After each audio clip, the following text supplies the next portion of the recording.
Le petit matin Sud Radio, 5h-7h, Benjamin Glaise. Sud Radio, la vie en vrai à 6h39, c'est une première en France. Dans le Tarn-et-Garonne, près de Montauban, un supermarché vient d'inaugurer sa propre ferme avec des légumes qui vont pousser à quelques pas seulement des rayons et des clients qui font leurs courses. Bonjour Patrice Marchy. Oui, bonjour. Et bienvenue, soyez le bienvenu sur Sud Radio. Vous êtes le directeur de ce supermarché, le Super U de l'Abbasside Saint-Pierre. C'est vraiment du jamais vu ce que vous avez décidé de faire. Comment elle vous est venue cette idée de créer votre propre ferme ?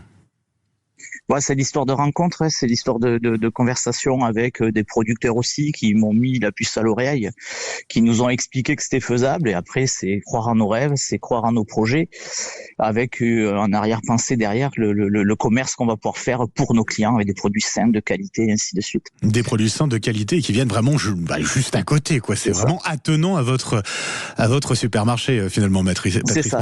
Il y a juste une baie vitrée entre le magasin et le rayon, et entre la ferme et le rayon. On peut pas faire plus près. Donc les clients. Ouais. Non. Les clients vont pouvoir voir notre travail au quotidien pour cultiver les légumes. Et alors cette ferme, elle repose sur un principe bien particulier, le principe de l'aquaponie. C'est quoi ? En quoi ça consiste l'aquaponie ?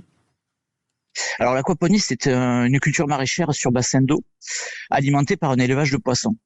Pour faire simple, ça veut dire que les déjections des poissons font l'engrais des légumes. Les légumes, avec leurs racines, vont filtrer l'eau remplie de déjections. Et l'eau purifiée retourne dans les bacs des poissons pour finir le cercle. Donc c'est un cercle, pour le coup, vertueux, un cercle complet, avec cette idée d'être dans une initiative écologique d'une certaine manière. Vous allez cultiver quoi pour ces légumes que vous allez produire ? Là, aujourd'hui, on est sur des légumes de saison. On va avoir de la salade, on va avoir des herbes aromatiques, on va avoir des choux, on va avoir des pois. Après, sur l'été, on va arriver sur les tomates, tout ce qui va être poivron, aubergine. On va dire la seule limite, ça va être tout ce qu'on doit cultiver en terre, normalement, comme la patate, la carotte. Mais après, tout ce qui se cultive hors sol, tout est faisable, je dirais. Oui, alors l'inauguration a eu lieu hier, une grande inauguration avec les politiques. Là, vous allez, ça y est, commencer à planter. On va travailler sur votre ferme. Qui va travailler sur votre ferme ? C'est un salarié à vous ? Oui, c'est ça. C'est un employé du magasin qui sera dédié à la culture, qui se forme depuis 2 ans sur ce projet, qui est allé donc faire des stages dans d'autres fermes dans le Gers. On a un partenariat avec une ferme aussi qui est sur Bordeaux, qui nous accompagne depuis le début du projet. Donc on est accompagné, on se forme au quotidien et on va découvrir aussi cette technique au fur et à mesure. Vous ne craignez pas de concurrencer d'une certaine manière les agriculteurs du coin ? Je sais pas, vous avez discuté un peu avec eux ? C'est pas du tout le but. Ouais. C'est pas le but. C'est-à-dire que nous, on est déjà dans une démarche de pouvoir fournir des produits locaux le plus possible. C'est-à-dire que sur notre rayon fruits et légumes, on a déjà des productions locales avec un certain nombre de partenaires. On a aujourd'hui plus d'une dizaine d'agriculteurs, mais ils ne peuvent pas tout faire. Par manque de moyens humains ou par manque de rendement ou par manque de temps aussi. Donc nous, avec notre petite ferme à côté, on va apporter ce complément qu'ils ne peuvent pas nous avoir. C'est-à-dire que moi, j'ai pas de petits pois en production locale, j'ai pas d'haricots verts, et bien nous, on va les faire dans la ferme. Il n'y a pas de tomates cerises, je ne suis pas servi par un agriculteur qui m'amène des tomates cerises, mais nous, on va la faire.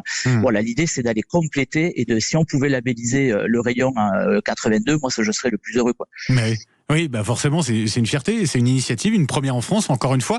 Vous avez d'ailleurs un lycée agricole qui est pas très loin, vous allez les associer finalement, les faire participer à votre aventure. On les a rencontrés, On les a rencontrés il y a quelques temps en amont du projet, avant la construction de la serre, pour débuter un partenariat, et on va aller les chercher à nouveau, histoire de pouvoir accompagner, parce qu'ils ont en plus ils forment des agriculteurs à cette technologie aquaponique.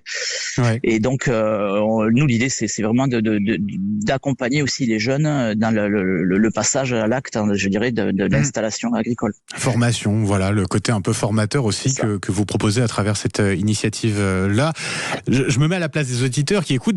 Il y a la question du pouvoir d'achat aussi, parce que là vous proposez donc des produits sains, de qualité. Enfin, vous allez proposer ultra locaux également, parce que la ferme est attenante à votre supermarché. Est-ce qu'on aura des prix attractifs aussi ? Alors, on va rester sur des prix, bien sûr, de supermarché. On va pouvoir maîtriser nos coûts pour pouvoir proposer des prix les plus intéressants possibles à nos clients. En tout cas, voilà, ça pourra faire peut-être, cette initiative, elle pourra donner des idées à d'autres. J'imagine que c'est aussi votre objectif à travers cela. La démarche, elle est aussi là-dessus. C'est-à-dire que de par notre métier, les rencontres que l'on fait avec le monde agricole, on se rend compte qu'il y a quand même un souci aujourd'hui.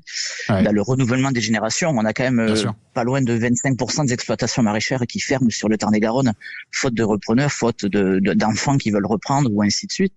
Et donc l'idée, c'est d'essayer de montrer qu'il y a peut-être une autre voie. Alors il y en a sûrement d'autres, bien sûr. On n'a pas la vérité, mais en tout cas, on essaye de montrer qu'il y a un autre chemin qui peut être possible, qui est peut-être moins coûteux qu'une culture en plein champ, qui est peut-être moins fastidieuse, moins pénible, et qui peut apporter quand même la même qualité gustative dans l'assiette. À l'heure où on parle de souveraineté alimentaire, il faut trouver des solutions, je pense, et que là, c'est une possibilité, c'est une opportunité aussi. Il faut qu'on saisisse pour l'avenir. L'une des solutions que vous appliquez sur votre supermarché avec désormais votre propre ferme. Je rappelle, Patrice Marchic, vous êtes le directeur du Super U de la Bastide Saint-Pierre. C'est à côté de Montauban, dans le Tarn-et-Garonne. Un grand merci d'avoir été avec nous ce matin sur Sud Radio pour nous présenter cette première en France. Je vous souhaite une très belle journée.